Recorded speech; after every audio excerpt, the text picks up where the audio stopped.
I was talking last year to a group of very highly paid lawyers in the City of London. Not one of them knew what their prostate does or did. Yeah, and they don't realise it's a sexual organ and it produces the stuff that mixes with your sperm. So that's the first thing. You then say to a man, well, do you know where it is? And they've heard all about prostate checks from the doctor, and they sort of say, well, it's sort of up your bum. And I say to them, well, it is. That's a way of checking, and we'll talk about that in a second, but it's in a more difficult position than that.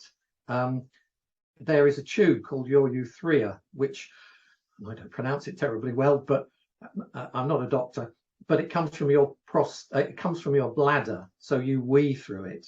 And when you ejaculate, you also ejaculate through it. And that travels through the middle of your prostate. Now, the thing about cancer is that every day your body is probably producing, they say, 4 to 6 cancer cells a day, and your body's system kills them.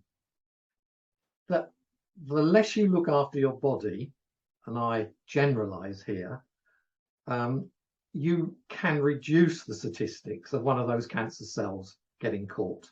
Now, men's prostate can have 2 problems.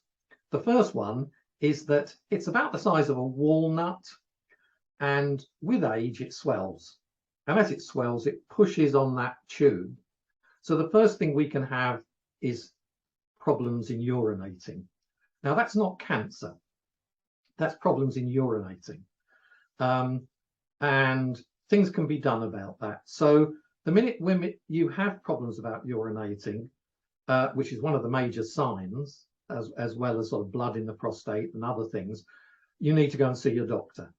Because prostate cancer, 1 in 8, it's heading slightly higher than that, has now overtaken lung cancer to be the biggest cancer men get, and also a killer of men.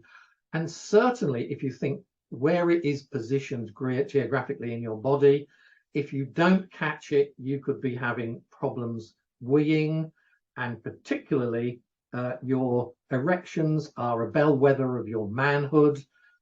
You would have big trouble with those. You may even need what they call mechanical help. Think about that. So the sooner you understand the signs that your prostate is causing you problems, you need to do something about it. Now, there is a thing called a PSA test, a prostate-specific antigen test. But your doctor may decide to do an anal check. Now, the cancer, if you have got cancer, tends to grow first on the outside. So your doctor is, yes, putting his finger up your bum to feel for lumps and bumps. If he feels those lumps and bumps, it's more likely to be cancerous just than a swollen prostate.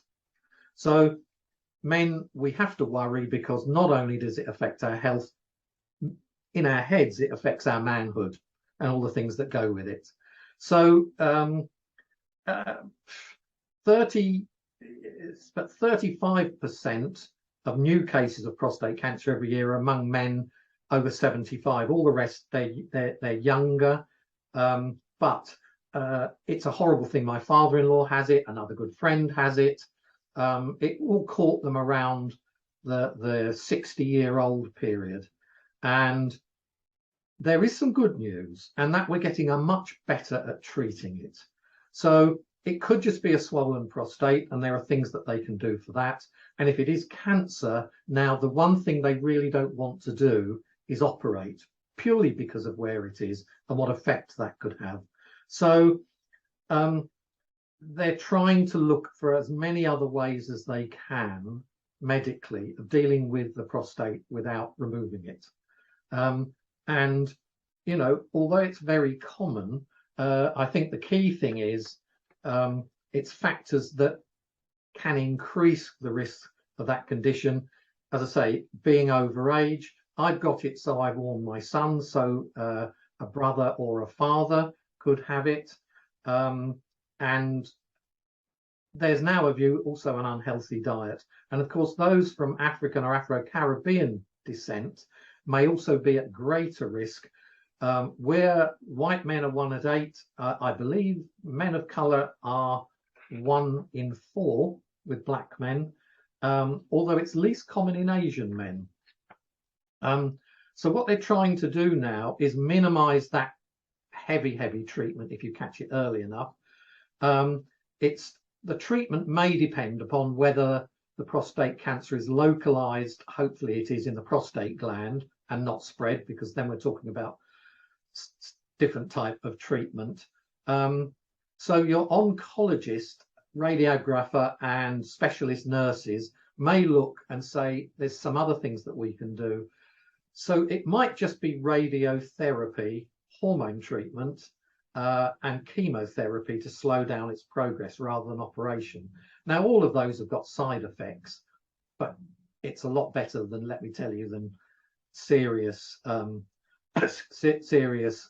having your prostate removed or having to have invasive surgery. There are more and more men going on to what they call watchful waiting, is where they're asked to keep a close eye to see whether or not they've developed any progressive symptoms.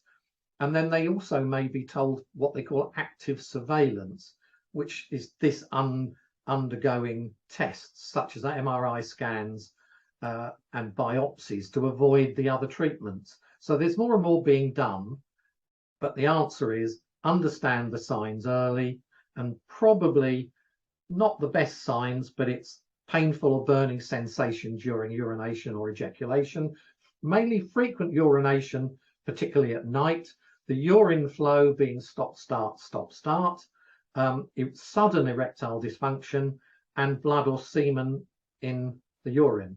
And I read a report recently, it's American, that maintaining a healthy weight and diet helps cancer sufferers live longer. And I think they've done research on 900 men.